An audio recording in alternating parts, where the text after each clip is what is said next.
Se résumer dans le verset 18 de notre texte, vous puissiez comprendre avec tous les saints quelle est la largeur, la longueur, la profondeur et la hauteur, et connaître l'amour de Christ qui surpasse toute connaissance, en sorte que vous soyez remplis jusqu'à toute la plénitude de Dieu. Être remplis jusqu'à toute la plénitude de Dieu. Cela peut sembler prétentieux, mais l'apôtre Paul adresse cette prière avec foi. D'où le thème de notre méditation pour ce matin, une nouvelle dimension avec le Christ. Une nouvelle dimension avec le Christ.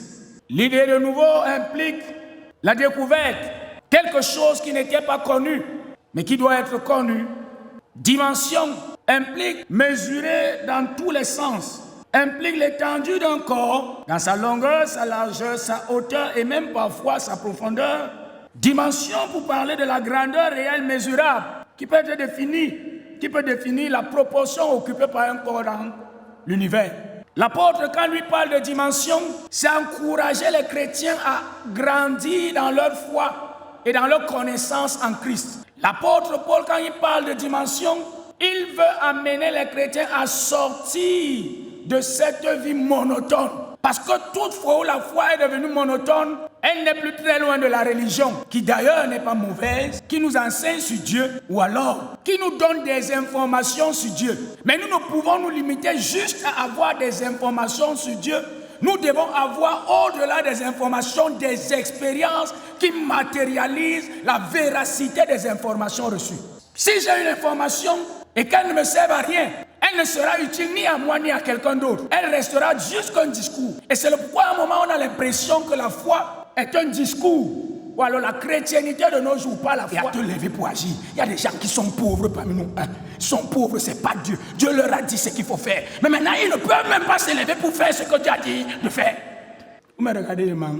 Il y a un Bamleke qui est sorti dans TikTok. Il dit au Bamleke que je vous ai déjà dit, vous avez la tête dure en politique.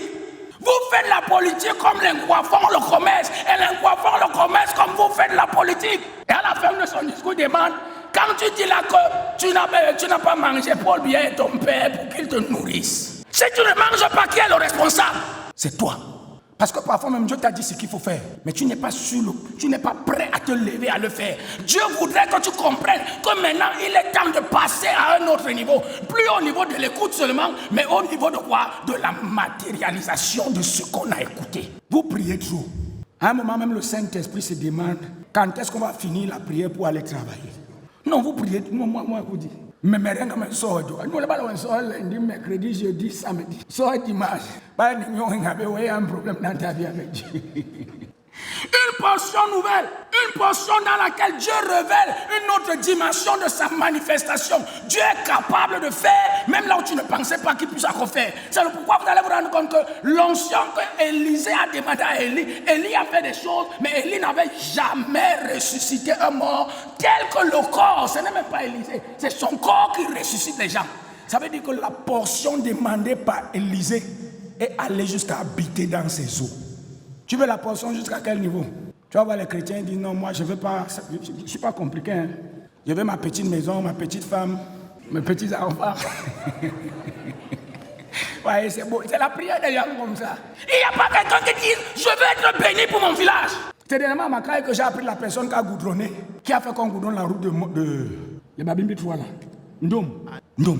Tu peux être béni, mais si ta bénédiction n'est pas la dimension d'aider les autres, tu as une portion unique, tu dois avoir la double portion, c'est-à-dire celle qui est pour toi et celle qui peut s'étendre pour aider les autres. Tant que tu n'es pas arrivé à cette dimension de la relation avec Dieu, tu as un problème dans ta foi. Je veux seulement mon petit, ma petite, mon petit, mes petits. Toi, tout chez toi est petit. Dieu est en train de te révéler, bien-aimé, que pendant cette saison, il va te faire vivre une autre portion. L'autre portion peut avoir le sens si après. Ce que Dieu t'a donné et que les hommes connaissent est là. Mais il y a une autre dimension de ce que Dieu t'a donné qu'il ne peut pas faire connaître aux hommes maintenant parce qu'il sait que nous vivons avec les requins. Il y a ton voisin qu'on vit avec les requins. Nous vivons avec les requins. Et Joseph n'a pas compris ça. Joseph a voulu commencer à révéler, mon Dieu m'a montré. Et voilà que les requins ont failli le finir. Nous, c'était la grâce de Dieu. Dis à ton voisin, calme-toi. Vous allez vous rendre compte qu'il y a des enfants de Dieu qui sont comme la mère avec le dernier né. Le dernier né, quand on mangeait au village, c'était grave. Quand on dit avant Marc, quand on a dit prêt, avant d'arriver à part, tout est fini dans le plat. Et on commençait toujours par les viandes. Mais la mère sait que le dernier là n'a pas la capacité de nous autres. On avait un cousin là, quand lui mangeait, il commence, il penchait un côté comme ça. Il envoie. Quand il penche comme ça, quand il se met droit, nous tous on commence à pleurer. On l'appelait Mayenne. Dieu sait que nous sommes dans un tel contexte où il y a des gens qui sont prêts à prendre tout pour eux, même prêts à arracher ce qui est à toi. On a arraché le terrain à combien de personnes ici? Vous allez dire que je dérange. Peut-être les choses n'est pour déranger. Chacun est né pour quelque chose. Ce sont les chrétiens qui sont au cadastre. Ce sont les chrétiens qui sont dans la plupart des sphères de nos ministères. Et c'est vous qui cautionnez ce genre de choses. Un terrain avec 4 titres fonciers. Mais quand on arrive, on prie Dieu. Alléluia. Dis amen. Laisse-moi que tu es presbytérien. Quand tu vends le terrain, tu ne sais pas que tu es presbytérien. Quand tu détournes les procès, tu ne sais pas que tu es presbytérien. C'est quand moi je dis mon alléluia que tu sais maintenant que tu es presbytérien. Jésus te fait comprendre que dans la saison où tu te trouves, une portion te sera donnée à l'insu de ceux qui t'observent. Ils vont seulement se rendre compte que tu réalises des choses. Ils vont se demander comment tu les réalises. Tu ne les réalises pas avec la force ordinaire de tout le monde, mais par la force cachée qui agit en toi en secret. Oui, c'est parce que quelqu'un comprend. Eux, ils savent que toi, tu ne peux pas construire une maison. Toi-même, tu sais que tu ne peux pas construire une maison. Je suis venu te révéler qu'il y a une portion cachée qui a été réservée pour la construction de la maison. Et tu dois entrer dans cette dimension, en cette saison, au nom de Jésus. T'as dit, toi-même, quand tu vois ton salaire, 120 000. Que touche 120 000 ici? Il y a les 120 000. Sont beaucoup même. Le SMIC, même, c'est combien? Le SMIC? Tu vois, même ils ne connaissent pas 35, 40. Non, nous sommes dans un pays qui est comme ça. Il y a des gens qui gagnent 100. Si tu gagnes 100, si tu gagnes 45 000, tu vas construire quand même en planche, même en paillettes, même avec les bâches là, tu vas construire quand. Mais Dieu sait que parce que tu es son enfant, il ne te limite pas au salaire que les hommes t'ont fixé. Parce qu'il y a la marge fixée par Dieu. C'est pourquoi à un certain moment, ne te limite pas à la marge fixée par Dieu pour établir les plans de ta vie. Cherche dans le secret à connaître la marge établie par Dieu et non par les hommes. Et tu vas te rendre compte que tu peux réaliser plus que ce que tu penses. Ouais.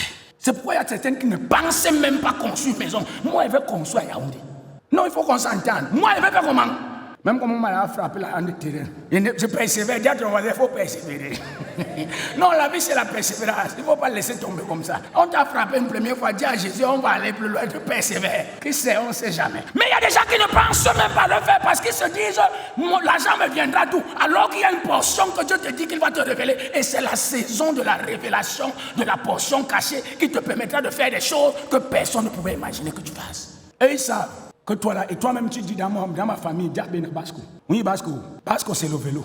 Il y a des gens qui, mon père n'avait pas de vélo, donc vraiment à faire voiture là, il faut laisser. Parce que quand toi tu regardes ton salaire. Mais c'est vrai qu'il y a les fonctionnaires courageux. Mais après le courage s'est arrêté. Et les fonctionnaires ont acheté voiture, mais ils nous dérangent à la fin du mois. Ils conduisent seulement à la fin du mois. Après la fin du mois, ils garent. Parce qu'ils se disent que son carburant doit venir de son salaire. Et comme le salaire ne peut pas payer carburant, c'est jusqu'au 5, 6, 7, 8, on gare. Je t'annonce une prophétie, tu ne seras plus de ceux qui vont garer les voitures au nom de Jésus. Si tu as compris que dans le plat de riz de Toto, il n'y a pas seulement la petite viande en haut, il y a trois grosses viandes en bas. Parce que papa sait que les 3 grosses viandes en bas là, tu dois manger ça en solo. Dis à ton voisin en solo. Non, c'est comme ça le chrétien. Le chrétien ne bavarde pas, il vit par la manifestation concrète de la puissance de Dieu dans sa vie. Et là, quand tu vas faire des choses, les gens vont tout dire sur toi. Il est entré dedans. Il a commencé. Il a fait que moi, je vais faire sans tenir compte. Parce que je sais que peut-être la seule chose, peut-être même on a dit, la seule chose qu'on n'a pas encore dit sur moi, c'est que tu es quelqu'un. Oui. Mais je vais marcher non à la vitesse des hommes. Parce qu'aucun homme derrière ne peut vouloir que tu évolues. Mais Dieu veut que tu ailles de gloire en gloire. Dieu veut que tu sortes de la stagnation. Dieu veut que tu sortes de ce level et que tu entres dans un nouveau level. Que tu sortes de cette monotonie et que tu entres dans une nouvelle dimension. Même le couple, quand il devient monotone, il devient bizarre. Ah, les mariés. Fais les mêmes choses tous les jours. Demande l'inspiration à Dieu pour ton couple. Il faut t'inspirer. Quitter ici, là, aller à Santa Lucia, Kwabang, c'est quand même différent. Donc, même si à Santa Lucia, ce n'est pas le même que de Kwabang. Et oh. Mais tous les jours, arrêtons, on prend le pain. Ta femme est fatiguée. Tous les jours, c'est le même Santa Lucia. Change un peu de Santa Lucia. Ici, là, achète-toi les pâtes de poulet. Dans l'autre Santa Lucia, il y a des rognons. Elle va te dire que ben, ici, c'est pas comme là-bas. La dimension implique une nouvelle saison. La nouvelle saison ici ramène à des événements nouveaux. Ésaïe 43, 18 dit, ne pensez plus aux événements passés. Dieu est sur le point de faire une chose nouvelle. Ne te concentre plus sur les choses passées. Concentre-toi sur les choses à venir. Hier j'ai eu, hier on m'a fait. Moi je ne sais pas, mais Dieu m'a fait cette grâce. Fais-moi ce que tu veux. Quand c'est passé, c'est passé. On avance, on ne rentre pas en arrière.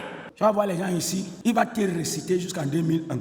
Non. Dans ton voisin, il faut oxygéner ton cerveau. Tu sais que quand ton cerveau n'est pas oxygéné, même tes prières deviennent bloquées. C'est-à-dire, même certains enseignants, plus que ton cerveau n'est pas oxygéné, tu donnes les mêmes enseignements aux gens. Tu n'es même pas au courant que tu donnes les mêmes enseignements. Tu fais les mêmes prières, tu n'es même pas au courant que tu fais les mêmes prières. Et à un moment même, tu crois que tu parles la langue. Alors que c'est un disque qu'on a resté dans ta tête. C'est le disque dans ta tête. Il n'y a pas Dieu dedans. Il faut penser aux événements futurs, aux choses que Dieu garde, pas ce qui n'a pas été fait hier. Regarde ce qui sera fait. Seigneur, ça fait 12 fois qu'elle a déposé mon dossier, on ne m'a pas pris. C'était hier. La bonté de l'Éternel n'est pas épuisée. Elle se renouvelle chaque matin. Et c'est ça qui donne la force à nous autres. Ne pensez pas qu'on n'encaisse pas. On encaisse. Chaque jour qui se lève, on encaisse. Mais on ne reste pas seulement à se focaliser à ce qu'on a encaissé. D'ailleurs, ce n'est pas moi qui encaisse. Jésus encaisse à ma place. Je vois seulement quand ça vient et quand je veux me courber, il a déjà encaissé. Je ne vais donc plus me focaliser sur ça, mais je me focalise sur ce que Jésus est sur le point de faire. Il est sur le point de faire une chose nouvelle. Moi-même, dans ma vie, je sens qu'il est sur le point de faire une chose nouvelle. Quatrièmement, parlant de nouvelle dimension, on peut parler de revêtement nouveau. Un revêtement nouveau. Tu ne peux pas affronter toutes les épreuves et toutes les étapes de ta vie avec le même revêtement. Même Jésus n'a pas fait comme toi. Il y en a, ils sont forts. Ils n'ont pas de retraite personnelle. Ils n'ont pas de moment d'intimité personnelle. Ils n'ont pas de temps où il peut se ressourcer. Non. Mais Jésus, quand il fallait qu'il commence le ministère, selon que le Père le lui avait donné, il a commencé par un moment de prière et de jeûne dans le désert. Et la parole dit, dans Luc 4, verset 14, que Jésus, sortant du désert, a été revêtu du Saint-Esprit et sa renommée se répandait. Ne te gêne pas. Quand tu vas sortir de lieu saint avec Dieu, dans un nouveau revêtement, on va parler de toi. Oh, Damadio, toi tu crois que l'onction que tu portes là, ça plaît à tout le monde? Parfois ça dérange, il y a des endroits où ça arrive, ça dérange. Toi, tu ne sais même pas que ça dérange. Un jour, je suis entré dans un car, le car de soie là. Comme moi, la parole est dans le côté du Foucault. Bon, je suis avec ma cousine. Le car, il y avait une fille à ça au fond. Mais la fille ici, elle commence à se. Elle fait comme si elle se démarche. Elle fait comme si elle gratte le corps. Bon, on ne comprend pas ce que. Après, elle se lève, elle enlève le pain.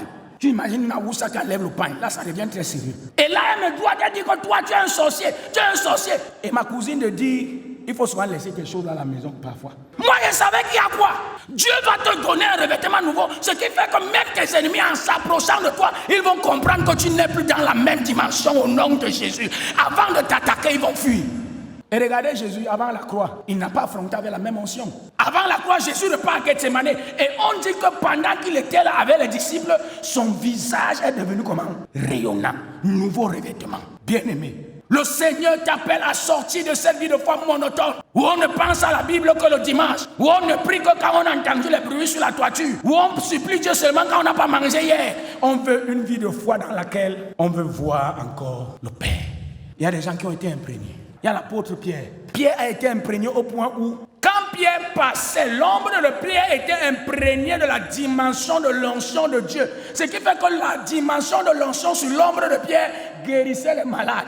On passe cette dimension, on arrive à la dimension de Paul, où Paul est arrivé à niveau, même sa sœur qui ne devrait plus faire partie comme élément de son corps, parce qu'on appelle sécrétion. C'est comme ça qu'on dit ça, non? C'est ce qui est sorti, donc ça ne doit plus. Mais même quand ça sort, ça garde la portion de l'onction, et quand il jetait sur quelqu'un, la personne était guérie. Ne parlons pas d'Élisée, qui était mort depuis des années, mais même ses ossements avaient la capacité de ressusciter les morts. Quand je vois un chrétien pleurer, je vois un chrétien courir après les pasteurs, je vois un chrétien faire les culpas, je me demande, est-ce que tu as compris qui tu es? Est-ce que tu as compris à quelle dimension Dieu t'appelle? Quand tu entres dans la dimension avec Dieu, en réalité, tu ne voudrais même pas que quelqu'un vienne vous déranger parce que vous êtes dans ce qu'on appelle le lieu de l'intimité. C'est pourquoi il avait été dit pendant cette saison, reste dans l'intimité avec Dieu. Car c'est dans l'intimité que tu verras les choses qui arrivent. Il dit, monte ici et je te montrerai.